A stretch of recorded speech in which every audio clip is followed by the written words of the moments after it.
We live? Okay, shit, run it.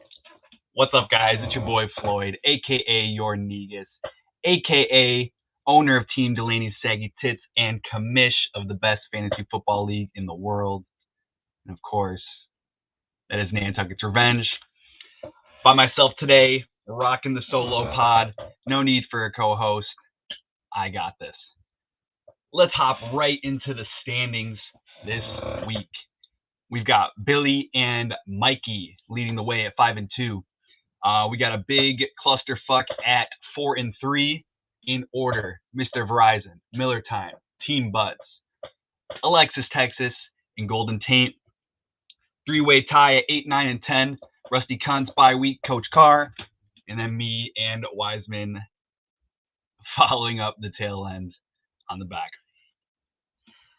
Just looking at the standings here, something really interesting shook it up this week when the top teams in Billy and Mikey won and the bottom teams all won, making that middle even more of a clusterfuck and making it more competitive for the teams that were falling behind, such as me, Devin, Coach Carr.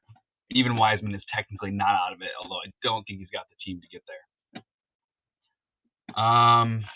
Yeah, let's take a look at last week's recent activity. We didn't have a video last week, so there is still plenty to discuss.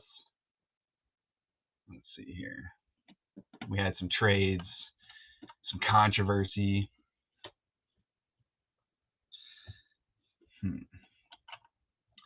Okay, just going to as far back as we can go. We got Wiseman and Rob making a trade here. Wiseman trading away Keenan Allen and Dallas Goedert for Alexander Madison and Amari Cooper. We haven't really been able to see how this trade affects either team, as Keenan Allen was on bye. So was Amari Cooper. At the end of the day, I think Cooper has more upside, and getting Madison as the handcuff is obviously where you want to be. So I think Wiseman's got that trade as a W. Or maybe we did go over these. I'm not sure. Regardless. And then another one, Rob trades away Adam Thielen and Jamison Crowder for Miles Sanders and Robbie Anderson. I think the Miles Sanders, we did go over these, but it processed late. That's what it was. Miles Sanders obviously goes down, although I do think that was a good buy low. He just wasn't putting up the numbers.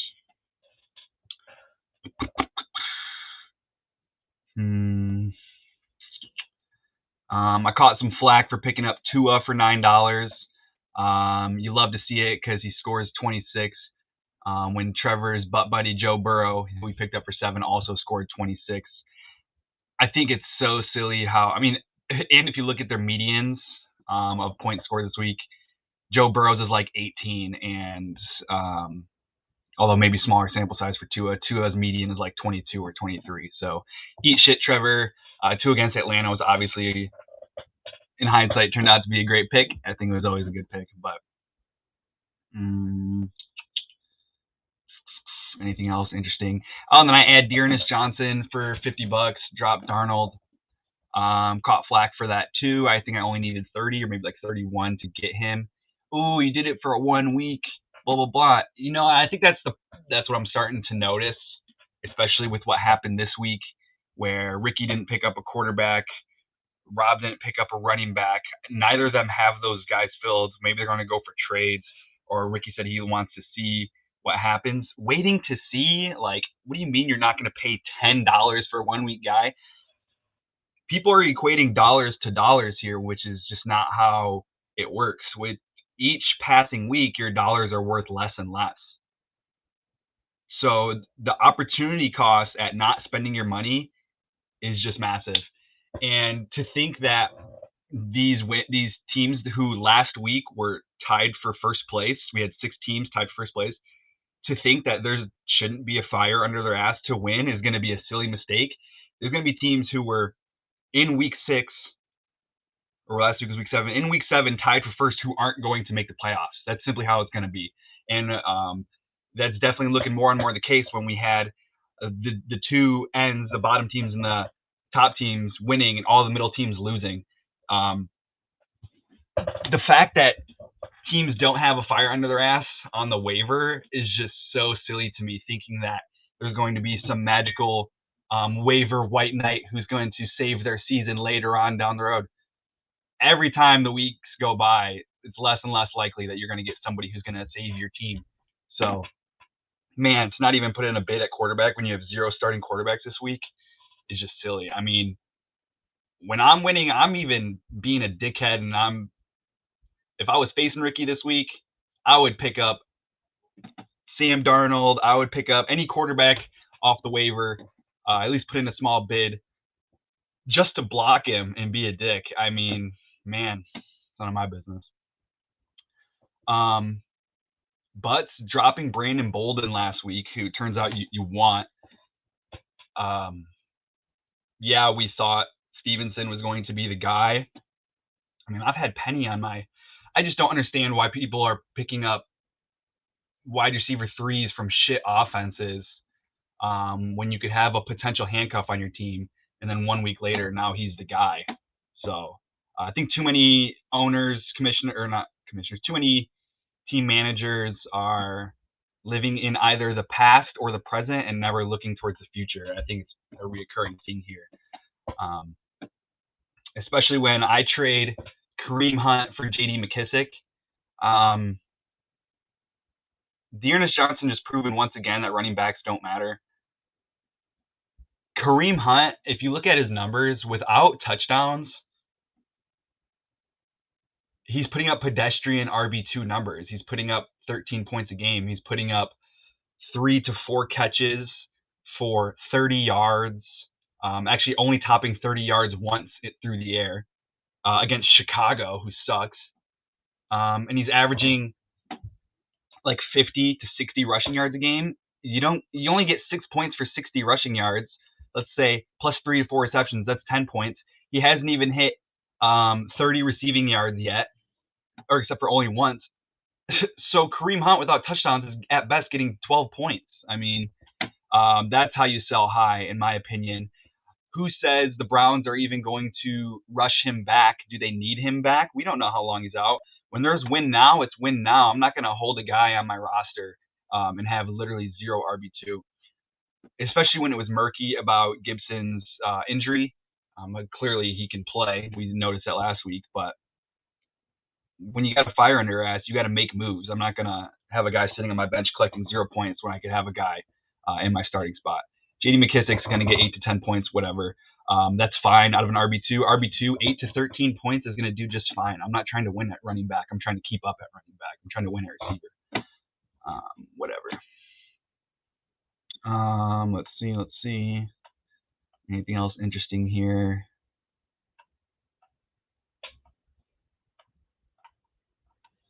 And then we're just going right into the trade from this morning. Ricky trading, I got a lot to say about this. Ricky trading Mike Evans and Tyler Higbee for Calvin Ridley and George Kittle. Ricky's defense is, let's see. Gronk has been out. And we see who gets the red zone targets when he plays. Also, AB out last week. Selling high, and I still believe Ridley in the second half. Kittle, who knows? He might pop off. I just have to be in the hunt. Once again, he's saying there is no fire under his ass. He's just trying to wait around. And I think that's a mistake. Ricky trades away the best player on his team. And Lamar Jackson is not the best player on his team. Quarterback, it's relatively easy to keep up in points. I mean, I'm going to get 30 out of Daniel Jones this week, so that'll prove it. So he trades away the best player on his team, thinking that Gronk is the red zone guy. Even if Gronk was the red zone guy, the Bucks are simply an outlier. They pass even when they're up 28 points. Tom Brady, they were up 30 plus points, and Tom Brady was still passing the ball, like scoring touchdowns. They've been doing it all season. And then secondly, tight end also doesn't matter. You score 8 points at tight end, and that's fine. Like, you score 8 points at tight end, that's fine. I mean, there's 2 tight ends in the NFL who have maybe 2 to 4 to 5 tight ends at most have 20-point upside. Just keeping up in tight end is fine. We're trying to win at receiver, and it's as simple as that, the logic. So, if anything, he should have been looking to get rid of Gronk for something small, maybe even for a quarterback this week, for somebody's backup like Joe Burrow. Get rid of Gronk for Joe Burrow. I mean, maybe that's a bad move. It probably is, but regardless, you could have him on your bench and you can start Tyler Higbee if you're worried about upside. Although, like I said, I think Tampa Bay is an outlier team, so it's not something you need to worry about capping your upside. For Calvin Ridley and George Kittle, I wouldn't call Mike Evans a sell high, because sell high would assume that he's going to return back to earth. Mike Evans has always been up here all season, and he's going to stay up there. There is no reason to believe he's going to drop off. So I understand buying low and selling high, but you did that with zero context. Calvin Ridley, we have a huge sample size now of, yeah, we understand the volume and the targets are there, but he's not producing. Can he produce up to that level? Yes, because the volume and targets are there. But one team is in Tampa Bay is scoring 36 points a game, and Atlanta is Atlanta. So you're buying low on Calvin Ridley, hoping he gets there for no reason. George Kittle, once again, it's just tight end. Ricky's typing in the chat. Jed, I have 3 more days to pick up a quarterback. Let me see the chat. Ricky, you can type in the chat. There's a chat here. Anyways, Ricky's got 3 more weeks to pick up 3 more days to pick up a quarterback. I hope whoever he's facing doesn't block him. Marquez Valdez-Scantling, obviously he's the guy this week. So Butts put in a good bid there. You got to like that. It sucks that Devontae Adams isn't going to be there, but Scantling and Cobb will probably rack up points. Brandon Bolden going for 15. I put in a bid for 11. If I would have known Ricky was going to put in 0 bids at quarterback, I wouldn't have, because my goal this week was to pick up Daniel Jones and Brandon Bolden. I put in a bid for 12, and I put in a bid for 10. If I would have known that I could have gotten Daniel Jones for 2, I would have put in a bid for Bolden for 18 probably, because I was willing to only have $1 or like $3 left, I think is what it was. I was willing to have that. I'm just stacking up backup quarterbacks now and just going to rotate them out all season depending on matchup. My team is set for playoffs, so only thing I could use would be another RB2 instead of McKissick, but been trying to trade Kadarius Toney, not getting enough back, so I'd rather keep him for my wide receiver buys. And then, yeah, Jared Cook gets added for $3. Like, if Ricky needed to change tight ends, Jared Cook's a great option, regardless. Okay, so that was all of our transactions. Whatevs. Let's look into next week.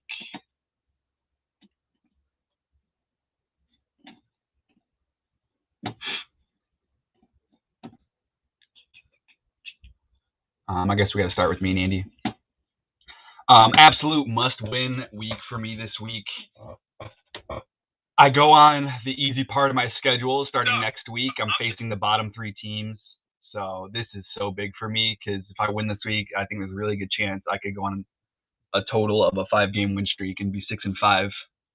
I think I get bye week, Wiseman, and then someone else. I'm waiting for this to go by. Basically, mine and Andy's matchup is going to come down to the wide receiver group. I mean, that's what it should always come down to. DeAndre Swift could blow me up with 30 points. I'm hoping Denver's secondary, it was supposed to be a good secondary. They've been pretty banged up this year. I'm not sure on the status of their secondary. They have been pretty banged up. I would love for Patrick Surtain to be shadowing Terry McLaurin to mitigate him. I'm hoping the Bengals don't even need to pass the ball to Jamar Chase deep against the Jets. This year, it seems like the Bengals, unless they're facing a team where they have to keep up, they've actually been pretty run heavy. So as long as Jamar Chase doesn't blow the top off at the beginning, I think I can fade a Jamar Chase 25-point game. Yeah, so I'm mostly worried about Kirk Cousins, DeAndre Swift, Justin Jefferson, and TJ Hawkinson this week. If those guys can put up pedestrian numbers, I think I can win this one. Ricky says, Mike Evans was the best on my team with Eckler and Chubb. I can't handle this nonsense. Once again, I guess maybe that's a difference of opinion. I don't really care about the running back position. Nick Chubb needs to score touchdowns in order to have upside games. I'm not a fan of touchdown-dependent guys. I want people who can score every way, especially at running back. DeAndre Swift is an example. DeAndre Swift is going to put up ridiculous numbers regardless whether he scores touchdowns or not. So I would rather have DeAndre Swift than Nick Chubb. Maybe he agrees, maybe he doesn't. I'm not sure. And he really needs Christian McCaffrey to come back as soon as possible. Same with Russell Wilson. But this is obviously a great week for Kirk Cousins. It's going to be a shootout. I give it 34-27 Dallas. My wide receiver core is at full strength, at max strength for the first time this season. Before I had Tyler Lockett instead of Mike Williams, but now it's just, I mean, all of my receivers are matchup independent. So I love to have that. If I could get 10 out of McKissick and 16 out of Pollard, I don't see a chance where I lose this. Unless, of course, Swift gets his 30, Jefferson gets his 30, Cousins gets his 30, and Jamar Chase and Terry McLaurin hit 18 plus. I think I'm going to win this one. We'll see. Not sure if Andy is going to stick to Darius Slayton. He probably is. He is. So that's a good hedge on his part, hedging Slayton with my Daniel Jones. I'm not sure if that was intentional or not. Probably not. Man, what do I do with Kadarius Toney? Do I put him in instead of Jerry Jeudy? I don't think Kadarius Toney is going to be healthy this week to full capacity. I've actually been trying to trade him before we get bad news on his ankle, to be honest. But regardless, I can hold him until he's healthy. I have multiple receivers still that are going to go on bye, so he's going to keep me at full capacity when I have to. Coach Carr versus Drake, Mr. Verizon. Projections don't even matter because Drake's not even filled in here. Drake will probably start Sterling Shepard and Jarvis Landry. Carr's team is dramatically better since he acquired Mike Evans and A.J. Brown. I don't even remember what he gave up for A.J. Brown. It was nothing good, I don't believe. It was to Devin Pooley. Devin was clearly recency bias and gave up A.J. Brown thinking he wasn't going to do anything because of Derrick Henry. But regression happens. And like I said, I think people in this league too often are either living in the past or the present and never looking to the future. And so now Carr's team is rejuvenated, revitalized. Devontae Booker is going to stay in for a long while. Who knows if Saquon is even going to come back, given that the Giants are going to have zero playoff chance. So why would they bring him back? So, I mean, Carr is looking more than fine at running back. He's got a good quarterback. He actually has a receiving core now. He has the best tight end in the league, and his flexes are good. So Carr is actually revitalized, and these teams that were all tied for first place last week, majority of them have 4 wins, and Carr is only 1 win behind those teams now. So Carr's got a real chance to shoot for the playoffs here, and he should probably beat Drake this week. Kyler Murray against Green Bay kind of sucks. It's going to be a shootout. So Kyler Murray is going to do well. Aaron Jones should do well. Aaron Jones should have a 25-plus point game given that Devontae Adams is out. If Jonathan Taylor and Cooper Kupp can keep up the pace, they should blow the tops off. This is going to be a shootout matchup for sure. I can't even pick a winner in this one. It would be simply silly to. I think Drake has the better studs, and I'm definitely the fan of stars versus scrubs. So give me Drake this week against Coach Carr. Team Butts versus John is loose. I just seen on Twitter bad news for someone who gave up Mike Evans that Antonio Brown was spotted at practice today on a crutch. So he's probably still out. So Mikey's going to have to figure that out. Of course, the news hasn't came out yet that Antonio Brown is out. But he's spotted on a crutch. I don't know if that's supposed to mean anything or not. If so, he probably just plugs Randall Cobb in. You'd have to do that by tomorrow. I'm not sure if Mikey is even going to be paying attention enough to do that. You got to love Michael Pittman, love CeeDee Lamb, love Chase Edmonds, love Joe Mixon. Long story short, give me Butts actually in this one. The projections have it at 50-50. Give me Butts to upset Mikey here.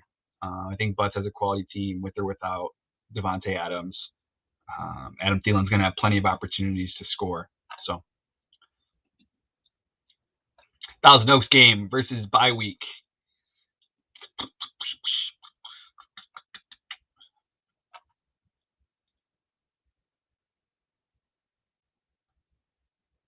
Both these teams are trash.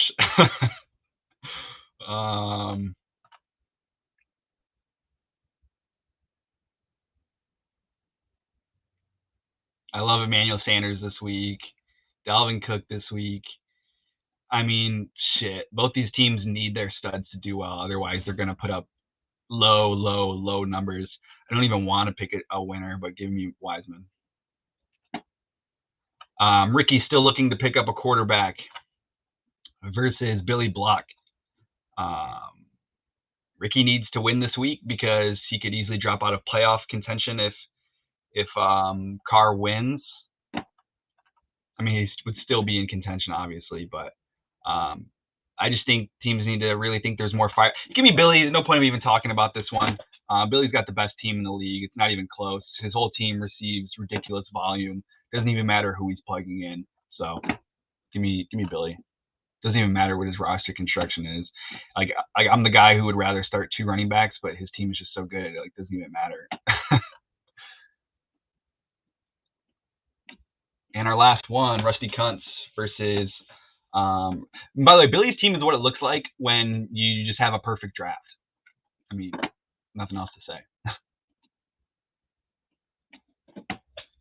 Trevor versus Rob, 3-4, 4-3. And I have no clue what Rob is doing. Speaking of no fire, and people ask, what is Rob doing? He's got 0 running back. He's got Myles Gaskin, and then he doesn't have another running back. He's got Sony Michel. I mean, so what is he going to do? Plug Sony Michel in and hope for a vulture TD? We've already seen by expected wins that Rob's team just is not performing as good as this record says. Maybe he thinks he's fine because of his record. I think that would be a terrible thing to think. Luckily, Josh Allen has Miami this week. Maybe that means Myles Gaskin will be catching plenty of passes and can hold down the running back position for him. But to not unload for Brandon Bolden, who seemingly will be the pass catching back for New England for potentially the rest of the season, is just so silly, especially when they just pass to the running back all the time, and that's been their game plan for the past 10 years. So tonight, Rob's got like $80 or $90 or something like that. Do teams think they have a white knight on the waiver coming eventually where they're going to put $80 on somebody who's going to win them the league? It's simply not going to happen.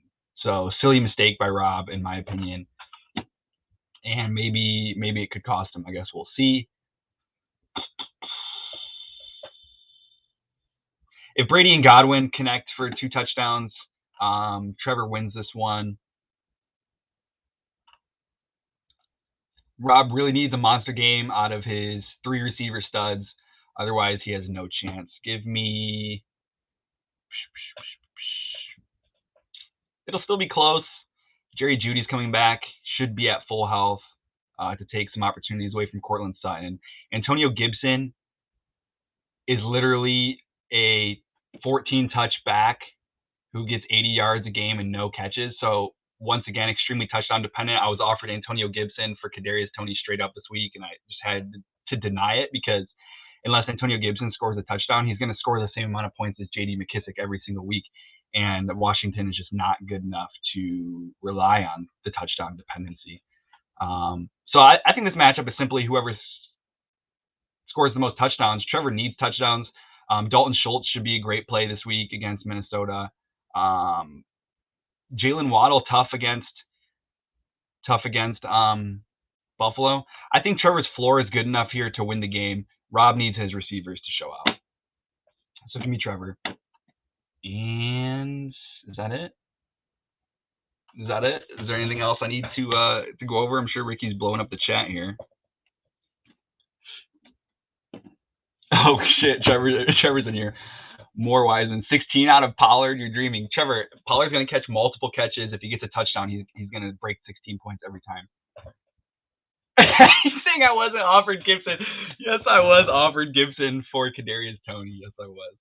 He's trying to make it seem like he's probably trying to overvalue Gibson and trying to trade him or something. That's why he's lying to the internet right now. Coach Carr says clearly Wiseman is the talent in the video making. Oh geez. Is that it? Is that all we talk about? Previews, etc. Boys, I'm gonna win this week, and then it's just over. My team is so good, it's laughable. All right, that's it from Nantucket's Revenge this week. I wish all you boys the best of luck. That's it from me. Peace.